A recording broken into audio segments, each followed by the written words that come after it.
Welcome to the first SAFERA webinar on COVID-19 effects on health and safety at work. SAFERA is a partnership between 20 research funding organizations in Europe who organize joint calls on industrial safety. The partners of SAFERA are national OSH expertise organizations and program owners, typically ministries. Today we have two short presentations. The first concerns hazards and measures for COVID-19 in the energy sector.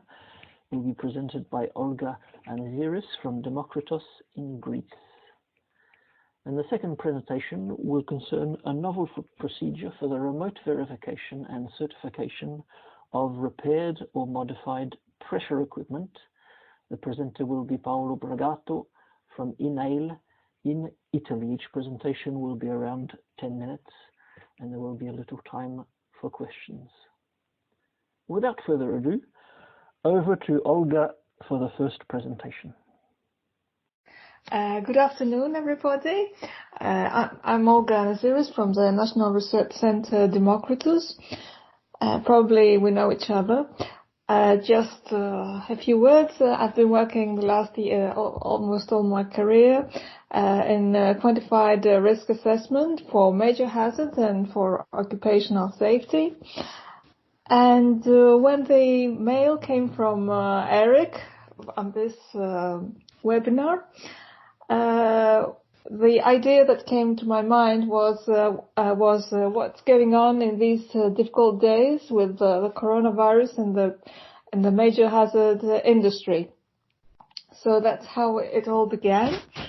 And I happen to have some information from an LNG terminal here in Greece, and that's what's the presentation going to be about. Okay, so I'm going to talk about hazards and measures for coronavirus in the energy sector. And actually, it's for the LNG plant in Greece, but just to keep the information, I don't know how if they want it to be spread.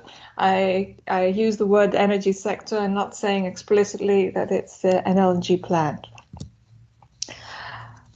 So, after this short introduction, first of all, I'm going to present to you what I found in a quick literature review I did regarding coronavirus in the process industry and in the safety literature. So there is a bow tie already made by the CCPS for the coronavirus. There is already one article published in Safety Science regarding coronavirus and protective measures. And then I will move into the case study and see what protective measures they have been taking during this period of the coronavirus, and a quick, let's say, risk assessment they did regarding the staff there. So this is the bow tie, which has been made by the CCPS. It has been published already on 19th of March. You can find it in here. We all know that the bow tie consists of a central event, which is in our case the coronavirus, which is the hazard to the human population. And on the left-hand side, we have the threats, or we can analyze into more detail so as to get the prevention measures. While in the right-hand side, we have the consequences, and we can analyze this a bit in order to get to the mitigation measures. So, in case of the corona hazard, there are two ways that it can get to ourselves, inside us, either from airborne transfer of the virus, but from infected individuals, or if we contact an infected surface. And if for some reason this happens, then the consequences can be either personal death, a death of one person, we can infect somebody else who might die, or there can be a protracted lockdown, for a long period. So let's see how we can prevent the release, the airborne transfer, or the contact with infected surfaces. So in case of the first case, if how we can prevent the airborne transfer, there are 3 ways which are introduced in this bow tie. So we have the self-isolation. People can stay at home and avoid contacts with others. We can use personal protection, which are masks in this case, and also we could avoid touching our face or before washing our hands. The prevention barriers in order to prevent contacting infected surfaces are again personal protective equipment, which in this case are gloves, or not touching the contaminated surfaces. Regular cleaning of all surfaces in order to kill the virus, and again not touching our face before washing hands. If we also analyze a bit the right-hand hand, which I'm not going to go into these details, we can have the entire bow tie with left-hand side and right-hand side. On the right-hand side are the mitigation measures, what measures are when you get the virus from, for example, medical treatment, etc. Well, but the purpose of this presentation is to analyze a bit more the left-hand side, the prevention measures. So a few more details, 2 more slides for the left-hand side, the control measures we can have in order to prevent airborne transfer. Well, we had the measure of self-isolation, but people might need to go to work or might need to buy some food.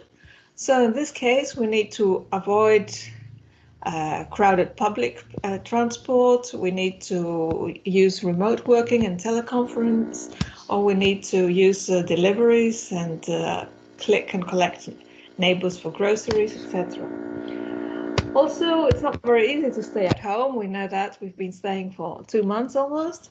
So there were measures in order to make us think that to persuade us that we have to stay at home. So this can be regulation and enforcement, or social pressure and intervention.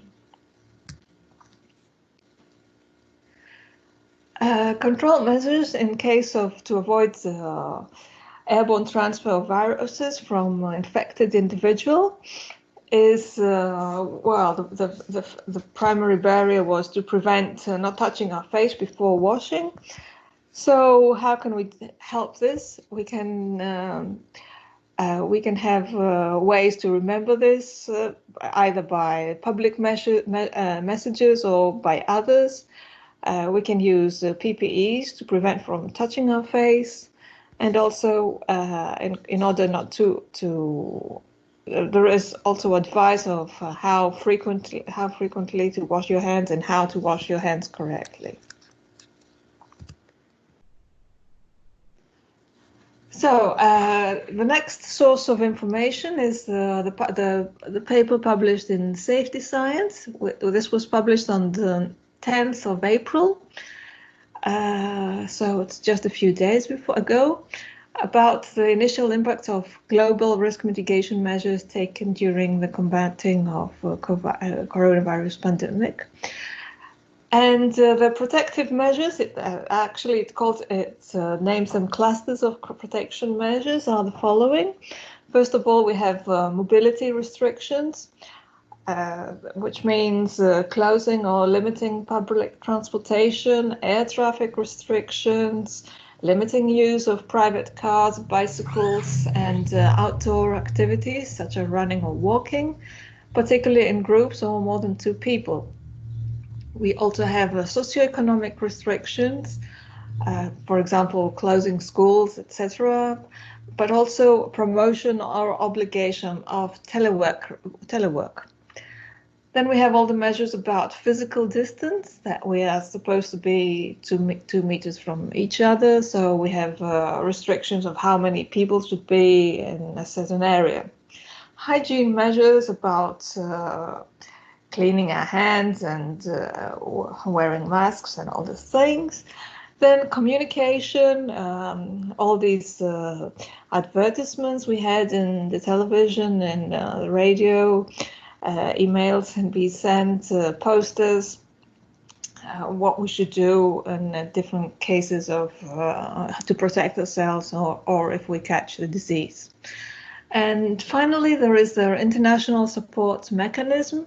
We know coronavirus is a pandemic, so there is the World Health Organization, which supports all the countries what measures to take and gives advice. So let's see now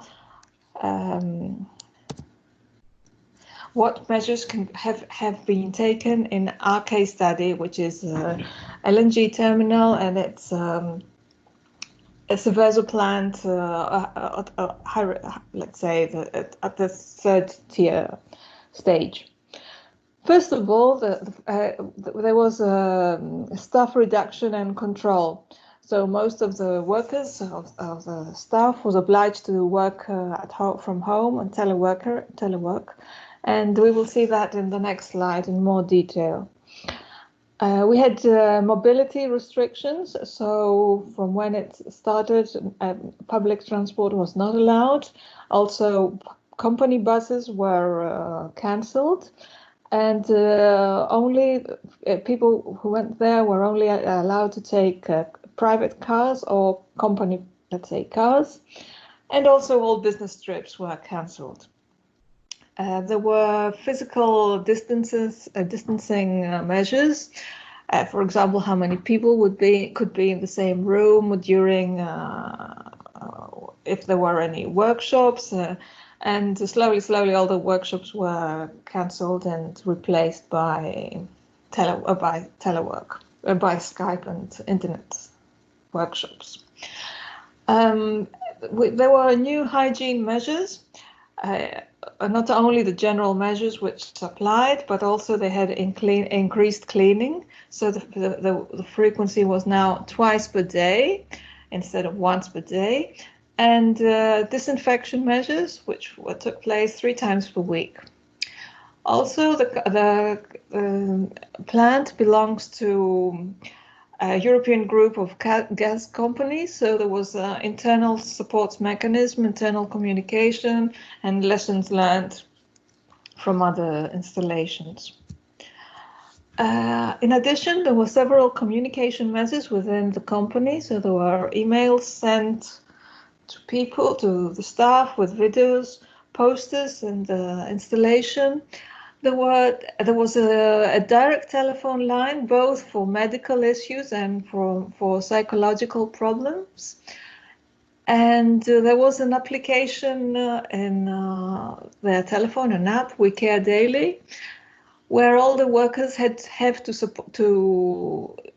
to enter this application every day until 11 o'clock and report their physical condition. Just by pressing the button, I feel good, I feel ill but without the flu, or I feel ill with the flu. And if you don't do it until 11 o'clock in the morning, somebody will call you and tell you that you have to do it. And also, if by mistake you press that you have the flu, somebody will call you and ask more details about it.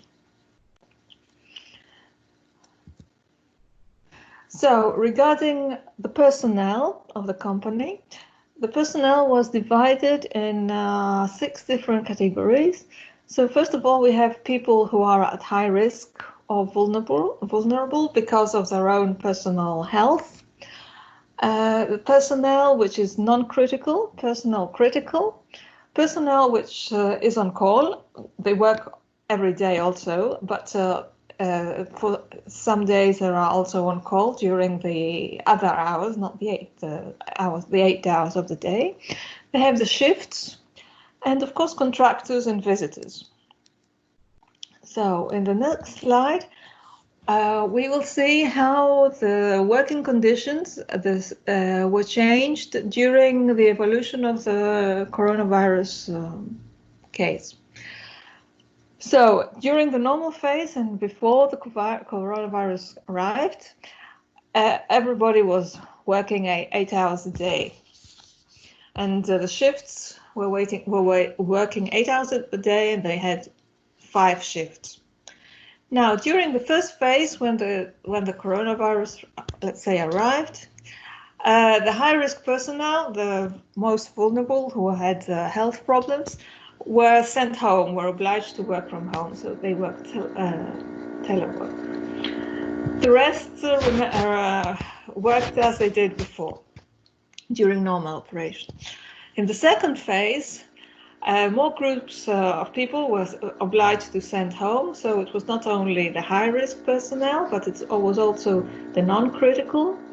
Regarding the critical personnel, only the minimum of them were supposed to go to the plant.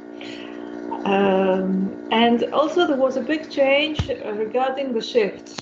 So now, instead of working 8 hours per day, they would work 12 hours per day. So in one day, we would only have 2 shifts, but they will return home. Also, contractors only for emergency corrective maintenance would go into the plant. And let's say the policy was that they want minimum people to be inside the plant. So directors, for example, are not considered critical people, critical staff. Oh no, directors are considered critical staff, but they're not. They work from home. They don't go there. But the doctor, for example, who is also critical staff, will go once per week as normal. Now, in the third phase, there was also another change for the shifts. They still work 12 hours per day, but instead of returning home after the 12 hours, they remain in the plant.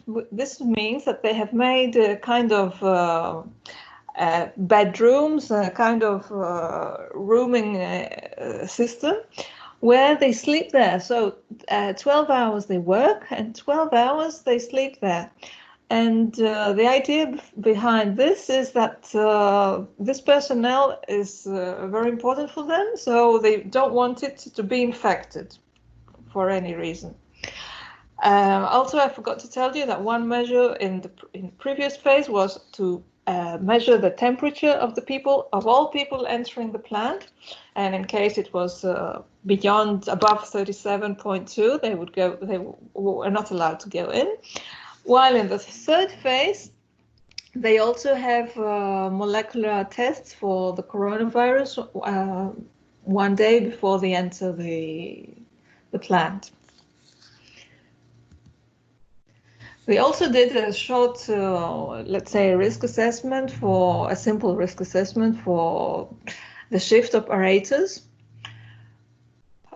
So we can see that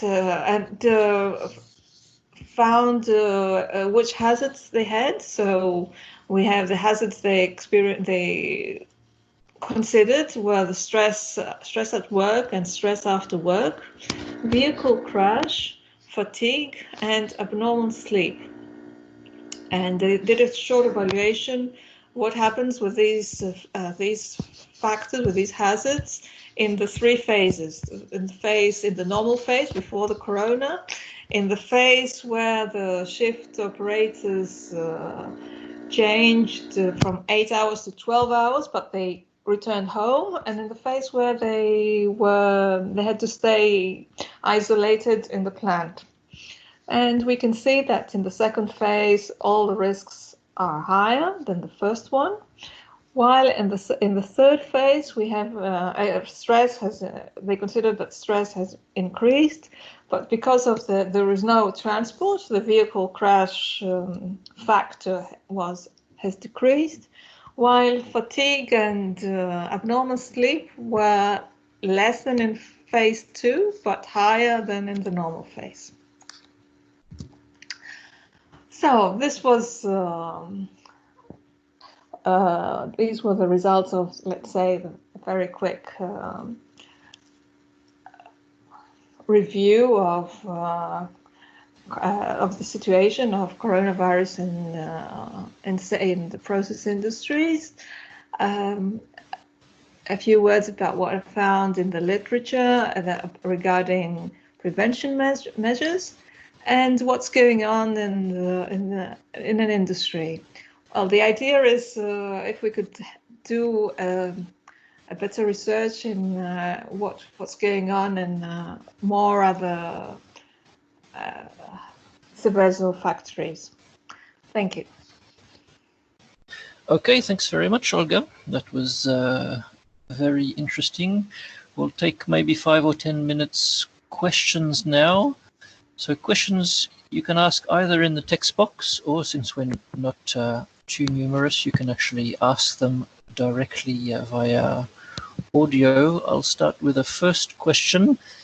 Do you know of any changes in the legislation regarding these top-tier Seveso installations regarding risk trade-offs? For example, I know that I've read that in the US nuclear industry, the regulator has accepted that operating companies can increase the time between inspections, which are normally mandatory, because they thought that the risk from nuclear issues was lower than the risk to workers who would not be able to work safely with sufficient distances. Do you know of similar changes in the process industry in Greece? No, we don't. We haven't had any. We had just have Seveso 3. I don't think there are any changes. Okay. Are there any other questions or comments? Yes, Mikhail. Go ahead. Yeah. Can you hear me? Yes. What about, do you have any qualitative data? What is the experience, the emotional side of this? There was only the stress is factor, but I guess that it's quantitative from a survey or something like that. So do you have any kind of a psychological markers, more detailed data? What I have heard is that they had a psychological line, so somebody could call and say about if they had any problems, and they said that they hadn't, and nobody had used this line until now. But because most people now are working from home, actually. Well, and there is not yet so much information, and maybe, well, this will come later.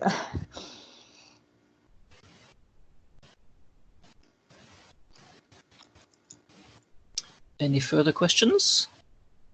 Yeah, this is Marco speaking. I have a question related to those 5 work shifts. Did the company change any staffing levels for the given work shift? Did the company change any staffing? Number of personnel in a given work shift, going up, down, or whatever?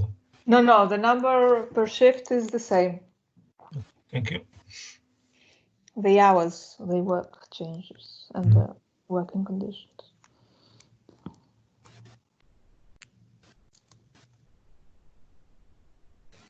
Okay, thanks. Go ahead if anyone has any further questions or comments.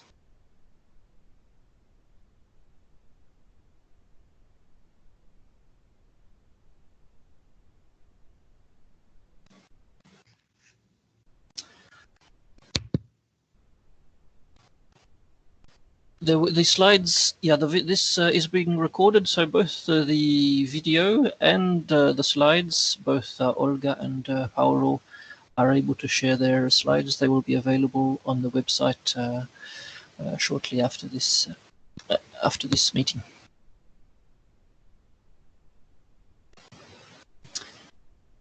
Are there any more questions? Otherwise, we're going to move on to the second presentation.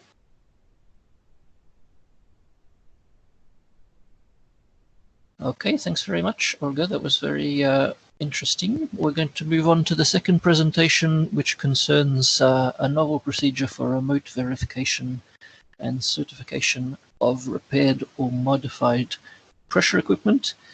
This will be from Paolo Bragato, who works at INAIL. I'm going to stop sharing, Paolo, to allow you to present yourself and then your slides. Okay. I suppose most of you know me because I am the chairperson of the SAFERA consortium. I've worked in INAIL and previously in other research institute companies for some 40 years, and most of time I spent researching and acting about industrial safety. Let's start the presentation.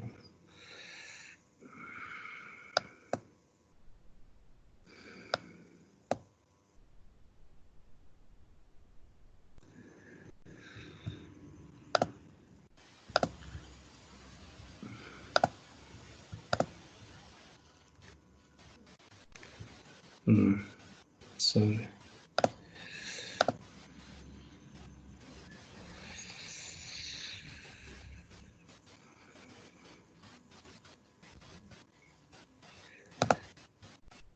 Okay.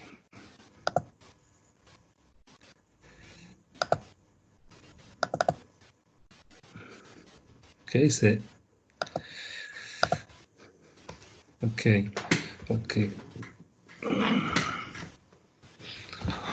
Okay, my presentation is about a novel procedure that INAIL has defined for the verification and certification of repaired or modified pressure equipment in a remote way.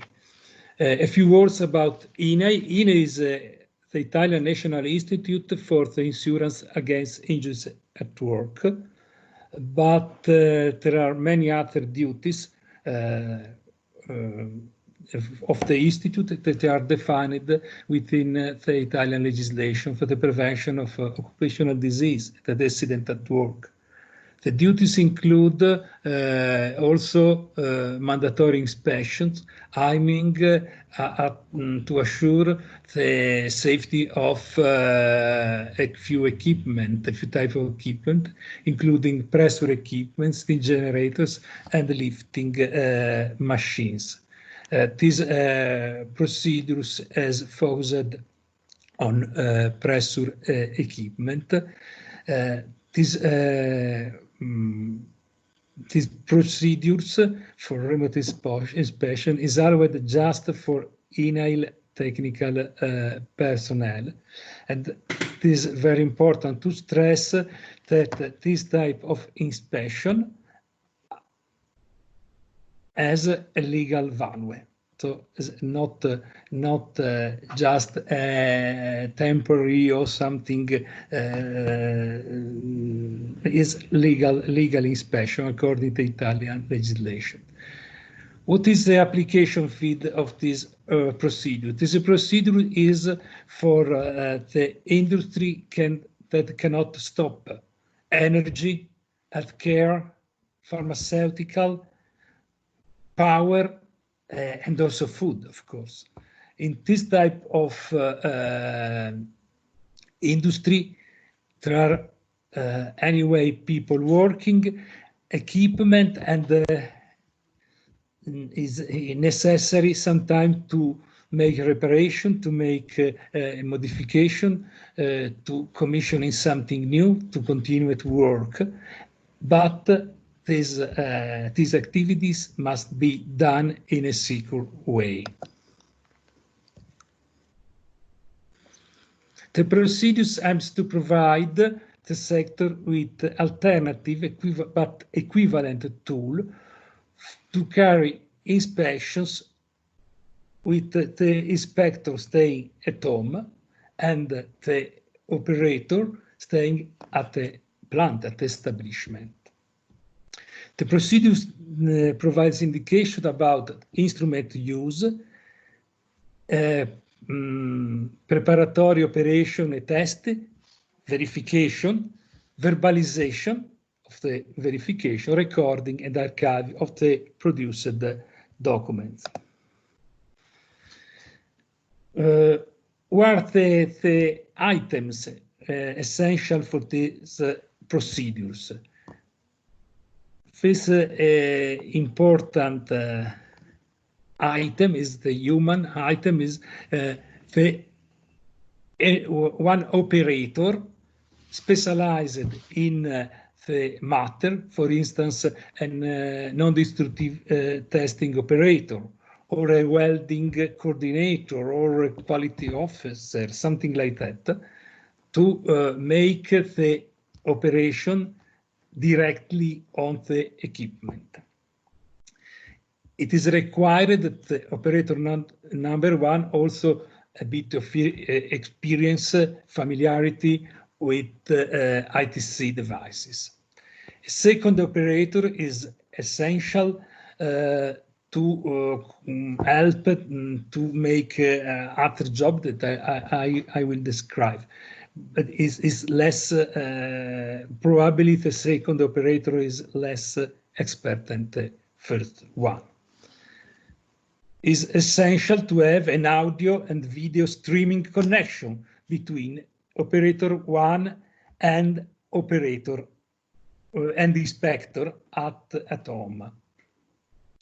The inspector will direct the action of operator one and operator two. As like in a movie, the inspector is the movie director, and the operator one and the operator two are the actors. It's important also the quality of image transmission, as you can see.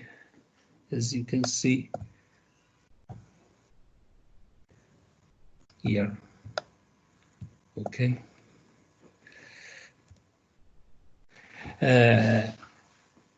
Other item essential is a device with the camera, maybe a smartphone with a camera, or if a smartphone with a good camera, or a separate camera connected, for instance, a GoPro.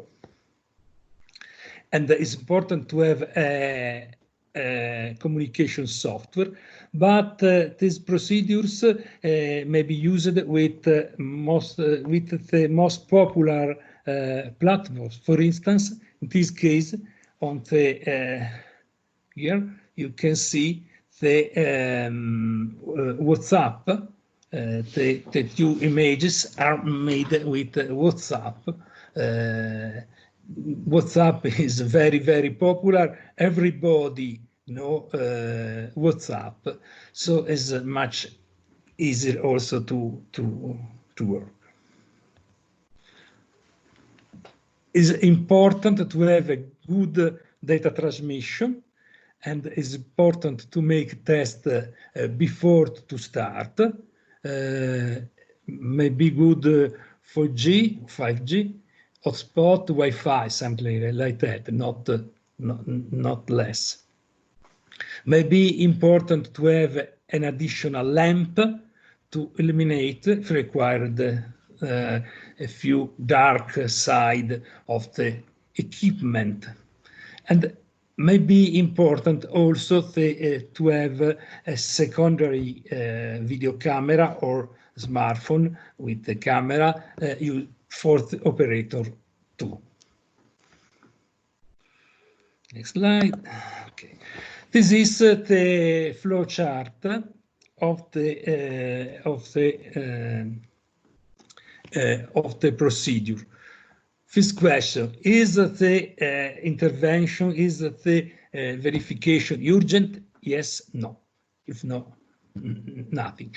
Is urgent? Is urgent? Okay. Is possible later after the pandemic crisis to verify on site? Yes, no. For instance, you are not going to certify tube sheet of heat exchanger, because after verification the tube sheet is put inside and we cannot verify later. Okay, it's possible on site after. Have the as the operator plant owner adequate hardware and software? Yes, no, no video camera, no good smartphone, no software. No, it's not possible. Are there two separate operators able to support the inspector remotely? Yes, no. If everything is yes, it's time to test the effectiveness of audio and video with typical standard images to control color, shades, and shapes. If the test is okay, start the inspection. More or less, the inspection follows the usual procedures. The only difference is that the inspector, instead to act directly, act by means of the operators. At the end, there is a verbalization with the digital signature of the verification, and everything is recorded until the on-site visit or after emergency, and during the on-site visit is checked the consistency of recorded images and the real situation at the establishment. Okay, next slide.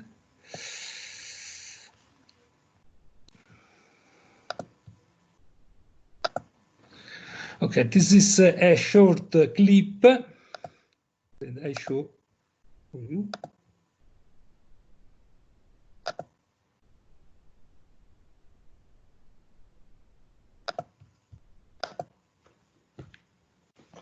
Start. No, don't start. Why?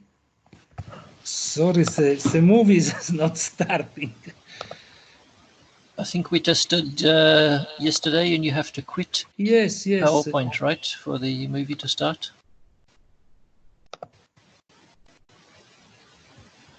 No. No, I think is.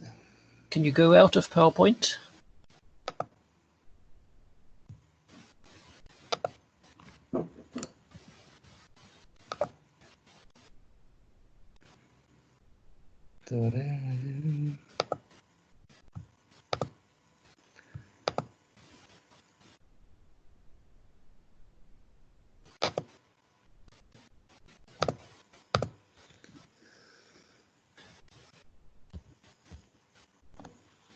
I can try. Anyways, it's not so important to show the clip. You can see here a few screen capture from the smartphone. This is the beginning with the communication between the operator. This is the inspector. This is the inspector. Typical face of inspector, and the operators at the establishment. This is always the inspector. This is the image from camera 1, operator 1. This is the tag of the equipment. This is the general view of the equipment. This is probably operator 1 or 2, I don't remember. This is always the inspector. The inspector give a few command, and this is I think it's operator 2. And this is in this case is a steam generator boiler. And so is important to use the cockpit of the machine to set the temperature, pressure to test. This is always the other operator, who's the same, is entering. They wear the mask because they have to stay close. Probably operator 2 is the supervisor, so is is a bit far from equipment. Is other phases of the testing. This is a case. This is another case. In this case are other capture of another testing. In this case, was made a repair on a reactor. This is the welding. The movie is pretty long, about 15 minutes, and in the 15 minutes, every point by point is checked the repair. The inspector on the other side at home is a very expert person with a very good eye, very long experience, and so he can also understand the qualities and potential defects of the welding. The inspection was adopted about 20 days ago, and at now there are already 80 inspections made using the remote procedure. So I think is a pretty good result. So people at establishment, at power plant, refineries, or pharmaceutical plant have continued to work safely, but our inspector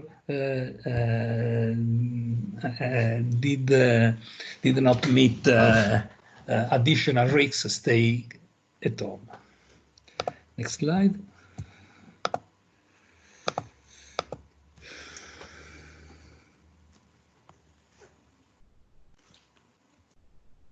There are other problems, not a bit different. Is the problem of certification of pressure equipment.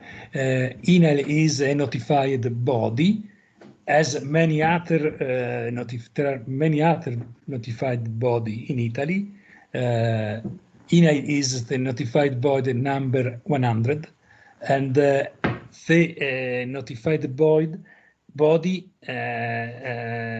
must be accredited by the national accreditation body. So also for pressure equipment, for PED certification, we have a procedure, but a bit more complex, and the procedure is under approval of the national accreditation body, because INAIL cannot by itself need the approval of the accreditation body. This is that could be strange to have why we need to certify new pressure equipment. For instance, a problem was the oxygen cylinders. There is a very strong, very high need of oxygen, and in the hospital for person with COVID-19, and a lot of there were in need of new oxygen cylinders, and we needed this procedure to certify these new cylinders. Anyway, the experience for us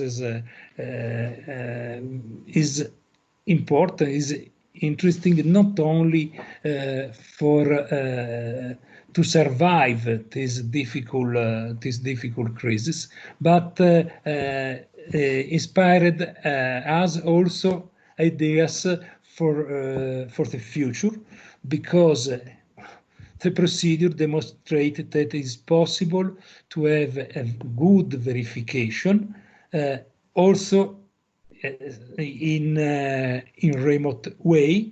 So we are considering to adopt a technology such as augmented reality with a DAP display to make a verification.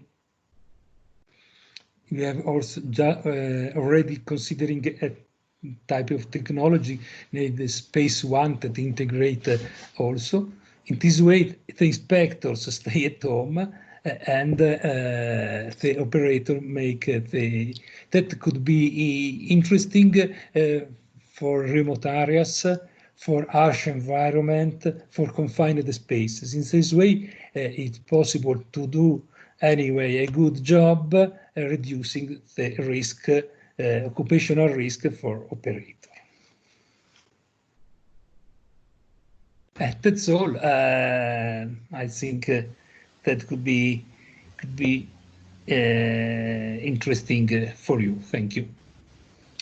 Okay, thanks very much, Paolo. That was very interesting. A nice illustration of flexibility or agility in the response to the virus.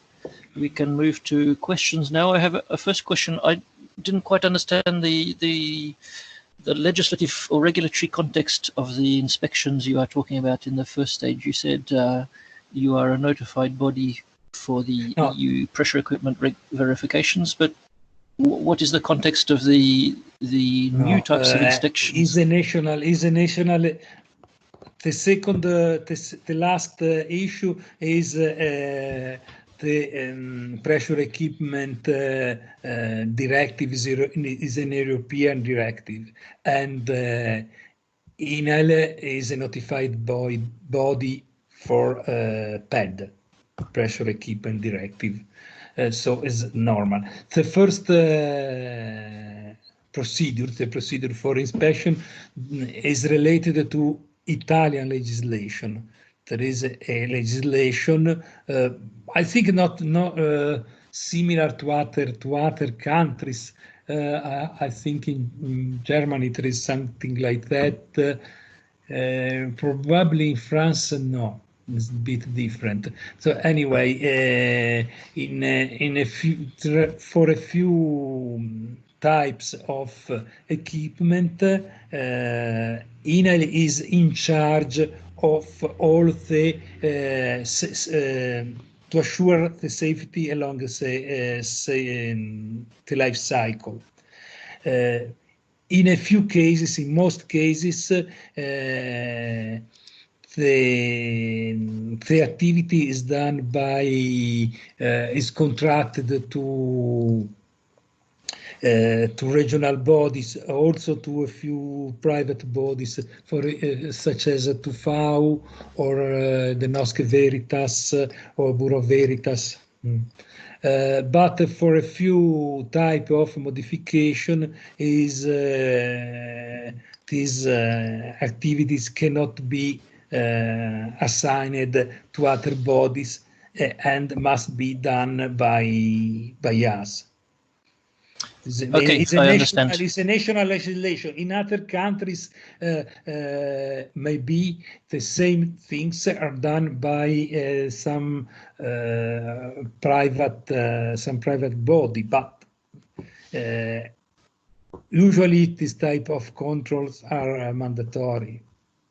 And the legislation, the Italian legislation that gives INAIL a role in this, was written in a sufficiently flexible way to allow you to change your inspection procedure. There wasn't any change to legislation required for you to. No. The legislation is not rigid in term of what the way is important to make a few number of control were done, but it's not written that is not possible to make in a remote way.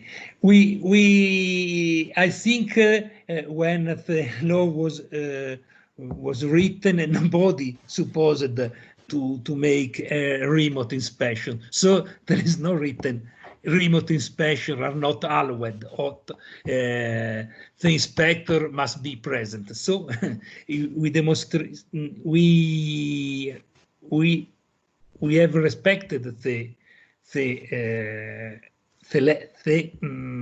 law. The law. Yep. Great. Okay. Thanks. Are there any other questions for Paolo? I see that we are overflowing a bit on the time that I anticipated, but if there are any further questions, please go ahead. Yes, I have one. Mikael, go ahead. Yeah, go ahead.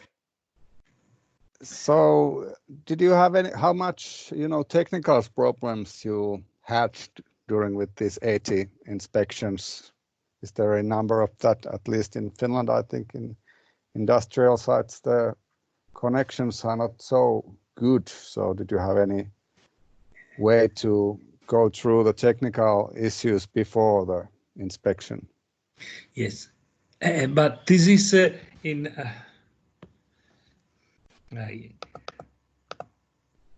is the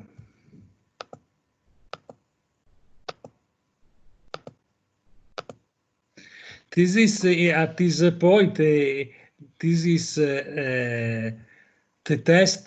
This test is the first step in the procedure. So everything must be tested: connection, video, audio, and if the test is not okay, the remote inspection is not possible. So there are at this point there are two choices: don't do anything, or face the risk and go to the plant and make the inspection directly. This is a further decision. Anyway, it's not possible to continue if there are a problem of transmission, of course. But so anyway, can you give any numbers? How many cases? But in most cases, how many cases you had to reject? At now, the company are very collaborative. It's possible also to use devices to amplify the signal so that to avoid the problem of signal, or for instance repeater of signal, and some company have tried also to use that. At now, most cases, I think it was almost all cases, we succeeded in to find a solution to avoid the problem of technical problem of transmission. I guess there is a related issue to Mikael's question. In areas which have explosion hazards, which are rated ATEX, I guess you are not allowed to take this type of equipment in. Is that sometimes a problem? Yes, this problem could be possible, but this type of modification is not for planting service. Usually, the plant during this type of operation, there is no presence of potentially explosive atmosphere. Okay, during a shutdown, I understand. Thanks. There is a question from Kenneth in the text box. What kind of feedback did you get from the companies, and are they satisfied with this new innovative approach to inspections? Yes, for the companies are very happy, because they were in big trouble in a few cases. For instance, the cases I tried to show in the video clip was a large power plant. I think the main power plant in Sicily. So and they had to start after a modification after a stop to respond the need of all Sicily. So it was they're very worried because most companies are used to have the check, the verification of INAIL inspector. Is not just because it's mandatory, but because it's important for company to stay safe, to avoid further accident. So they were very worried, and in such I think the same problem we have in larger refineries. For them is very important to work to make intervention, technical intervention, and having something to assure, to make them sure that everything, every modification, every reparation was made well.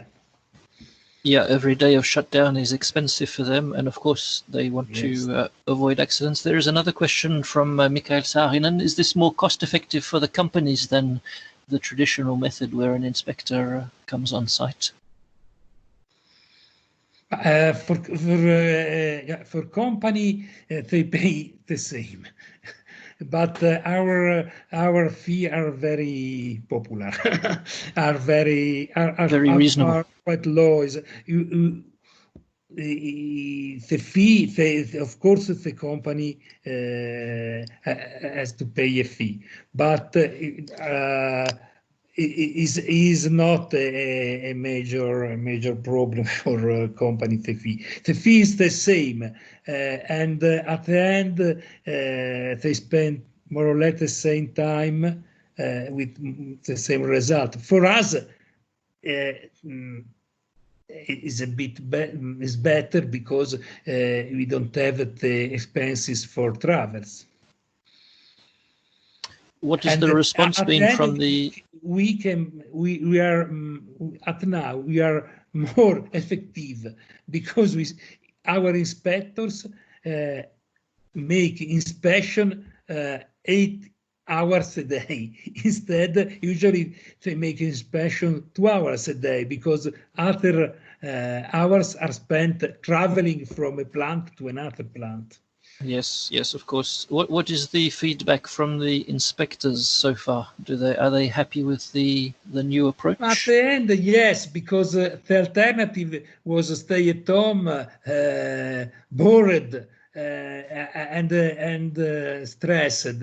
Instead, I think in this situation is much better work from home, but be useful. Stay at home and don't work makes just stupid things is stressed, is frustrating. So they are happy. They are happy to do anyway. Is anyways a very specialized work because they have a clinical eye. They recognize welding, they recognize defects.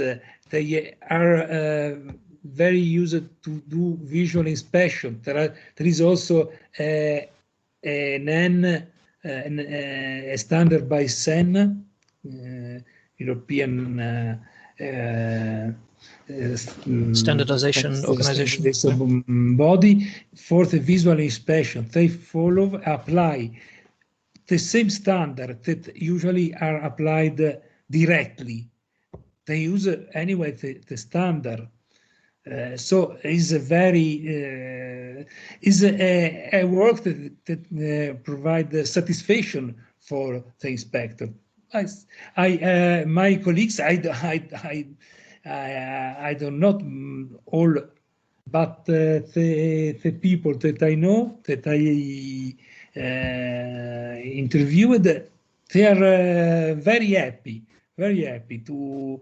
Is also a psychological help to face this moment that is very difficult for everybody. Yeah, I understand. Are there any more questions for Paolo, briefly?